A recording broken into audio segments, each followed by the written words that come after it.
Natalie Farrell reaches into her laundry hamper, expecting to find nothing more than a day's work clothes. Instead, her hands brush against something hard and wet. She pulls it into the light to find a blood-soaked ceramic turtle. The context is terrifying. Natalie's coworker, a woman who never deviates from a schedule, has vanished. A brutal crime scene was just discovered at her home, and now the likely murder weapon is sitting in Natalie's own hallway. Before Natalie can process how the object got there, flashing red and blue lights pierce through the front window. The police have arrived. This is the final stage of a psychological trap, designed to close on a specific target with mathematical precision. The setup began months ago at Vixed Supplements. The office is defined by a social hierarchy, where Natalie is the golden girl, charismatic and popular, while her coworker, Dawn, is the office outcast. Dawn has unyielding habits. She arrives at exactly 8:45 a.m., times bathroom breaks to the second, and decorates her cubicle with an obsessive collection of turtle figurines. The office rhythm breaks when Dawn fails to show up for work. For a woman whose life is timed to the second, this absence is an immediate red flag. Natalie visits Dawn's home to investigate, only to find an overturned chair, an upended ottoman, and a massive pool of blood soaking into the carpet. Within the social ecosystem of the office, Dawn's eccentricities make her a vulnerable target for suspicion, while Natalie's charisma has always acted as a shield, keeping her behavior from being questioned. The police investigation quickly pivots. Conversations with other employees reveal a history of conflict, turning office whispers about Natalie's bullying into formal statements for a homicide case. Evidence connects 3 distinct locations back to Natalie: her fingerprints on a kitchen knife at the crime scene, Dawn's blood in the trunk of her car, and the ceramic weapon recovered from her hamper. Natalie's carefully maintained life disintegrates instantly. Her boss turns against her, her mother doubts her innocence, and the local news publicly identifies her as the primary suspect.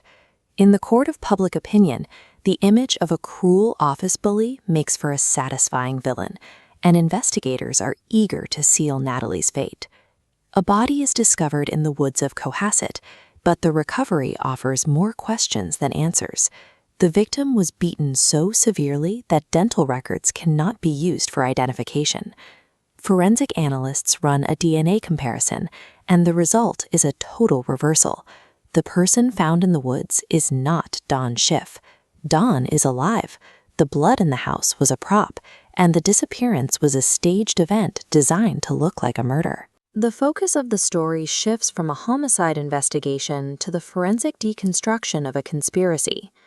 Dawn used her position as an accountant to plant faked embezzlement data in the company files, ensuring their boss believed Natalie had a financial motive to kill. She then staged a public incident of workplace harassment. By slashing the belly of her own plush turtle and letting red liquid leak across her desk, Dawn created a documented history of alleged cruelty. Dawn's physical presence at the office ended at 5 o'clock on Tuesday afternoon. However, she left behind a digital ghost. Scheduled emails popped up in the system through Wednesday morning, creating a false record of activity that contradicted the timing of the crime scene. Dawn utilized Natalie's own arrogance as a tool.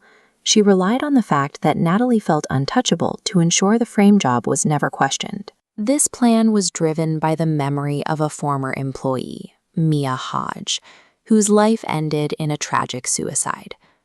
Natalie had engaged in a ruthless affair with Mia's husband, methodically dismantling Mia's marriage and her mental health, until she reached the breaking point. Dawn worked with Mia's brother, Caleb, to orchestrate the revenge.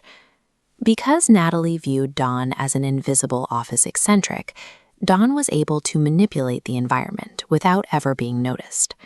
The police found a trail of emails sent from Dawn to Mia's old account. These were never meant for a recipient.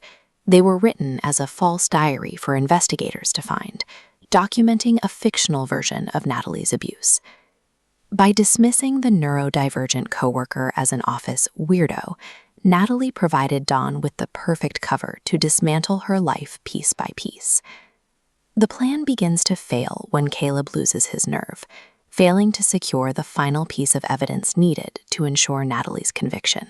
Realizing the digital trap is no longer sufficient, Dawn is forced to abandon her new identity and return to settle the matter directly.